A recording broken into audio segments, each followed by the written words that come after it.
Tetesi nzito zimekuwa zikitawala anga za soka nchini Tanzania kuhusiana na hatma ya kiungo mahiri raia wa Zambia Clatous Chama anayechezea klabu ya Young Africans SC Yanga.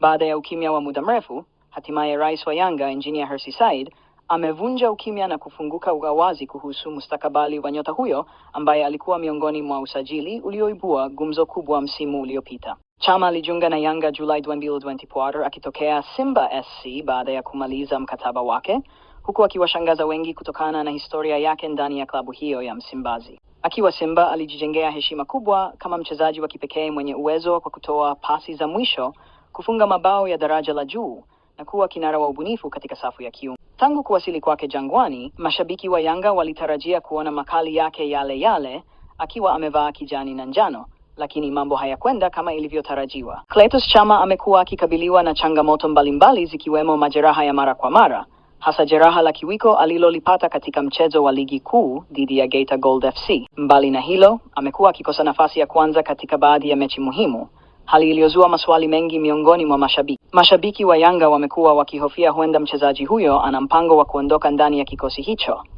huku wengine wakihisi huenda kuna mgongano wa ndani baina yake na benchi la ufundi. Leo hii, tetesi hizo zimepata uzito mpya baada ya rais wa Yanga Engineer Hersi Said kuthibitisha rasmi kwamba Clatous Chama tayari ameandika barua ya kuomba kuondoka katika klabu hiyo. Katika mahojiano maalum, Hersi alisema, "Ni kweli tumepokea barua kutoka kwa Clatous Chama mwenyewe akieleza nia yake ya kuondoka. Amekuwa mchezaji wetu muhimu, lakini kwa sasa anaonekana kutafuta changamoto mpya.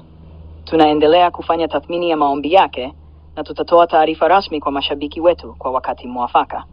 Kauli hii ya rais wa klabu imefunga mjadala ambao kwa muda mrefu ulikuwa ukizungumzwa kwa hisia kali mitandaoni na katika majukwaa ya mashabiki. Wengi wameonyesha mshangao, wengine huzuni, na wachache kuelewa kuwa mpira wa miguu huwa na sura nyingi, na wakati mwingine wachezaji huchukua maamuzi ya kuondoka kutafuta mazingira yenye nafasi zaidi au changamoto tofauti. Clatous Chama, licha ya kutocheza mechi nyingi, alikuwa bado anaheshimika kama mmoja wa wachezaji wenye uzoefu mkubwa katika kikosi cha Yanga.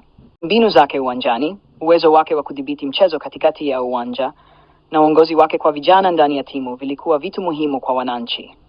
Lakini inaonekana mchezaji huyo mwenye umri wa miaka 32 anaona wakati umefika wa kutafuta nafasi nyingine ya kucheza mara kwa mara na kutimiza malengo ya mwisho ya kazi yake ya mpira.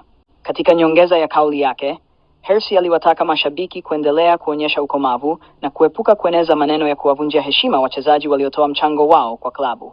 Chama ameandika historia kwenye soka la Tanzania. Tunamheshimu, na kama ataondoka akiwa na heshima yake. Hili ni jambo la kawaida katika soka na tunatakiwa kulipokea kwa busara, aliongeza. Kwa sasa Yanga inaendelea na maandalizi ya mechi zake muhimu za ligi kuu Tanzania bara, huku kikosi kikionekana kuandaliwa kwa msimu mpya wenye mabadiliko makubwa. Kama Chama ataondoka, itakuwa ni pigo la kihisia kwa mashabiki wengi, lakini pia fursa kwa wachezaji chipukizi kuibuka na kujaza pengo lake.